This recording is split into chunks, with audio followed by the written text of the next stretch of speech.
దాకా కొంచెం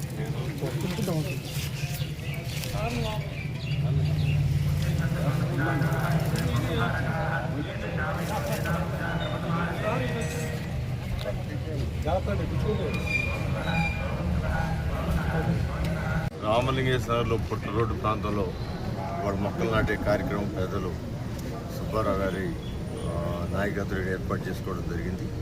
రామలింగేశ్వర నగర్ అంటే ఇది ఒక పట్టణం లాంటిది. పట్టణంలో అనేకమైన ఇళ్ళే దొరికితే మొక్కలు ఇవి కూడా తక్కువ ఉన్న పరిణామంలో ఇలాంటి కార్యక్రమం చేపట్టడం చాలా హర్షణీయం. ఎందుకంటే మొక్కలు అనేవి మన ప్రాణాలను కాపాడే మొక్కల్ని వాటిని పోషించాల్సిన బాధ్యత కూడా మన మీద ఉంది.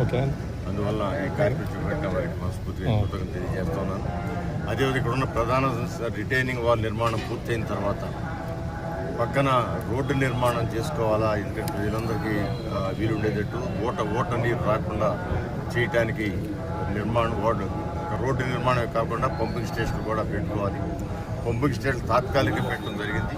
దానికి సుమారు 96 కోట్ల వ్యయంతో ఈ రోడ్డు నిర్మాణం, దాని పక్కన పంపింగ్ స్టేషన్ ఏర్పాటు చేసుకోవడానికి నిర్ణయం జరిగింది. దానికి కావాల్సిన సమకూర్చుకోవడానికి సమయం పట్టడం వల్ల ఆలస్యమైంది.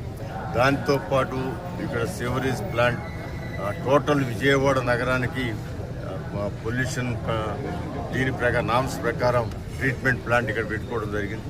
దానివల్ల స్థానికులు అనేక మంది ఇబ్బందులు పడుతూ ఉన్నారు. వాళ్ళ గ్రౌండ్ వాటర్ అంతా పొల్యూట్ అయ్యి వాళ్ళ వస్తువులన్నీ కూడా నల్లబడిపోవటం, మనుషులు కూడా ప్రాణాలు ఇబ్బంది కంప్లైంట్ చేస్తే 1 సంవత్సరం నాడు నేను వచ్చి పరిశీలించడం, అధికారులతో మాట్లాడటం, దానికి ప్రపంచ స్థాయి నిపుణులతో అలాంటి కెమికల్ పొల్యూషన్ లేకుండా చేయడానికి నూతన నిర్మాణం కోసం సుమారు 126 కోట్లు దానికి వెచ్చించడం జరిగింది. అది శాంక్షన్ కూడా అయింది.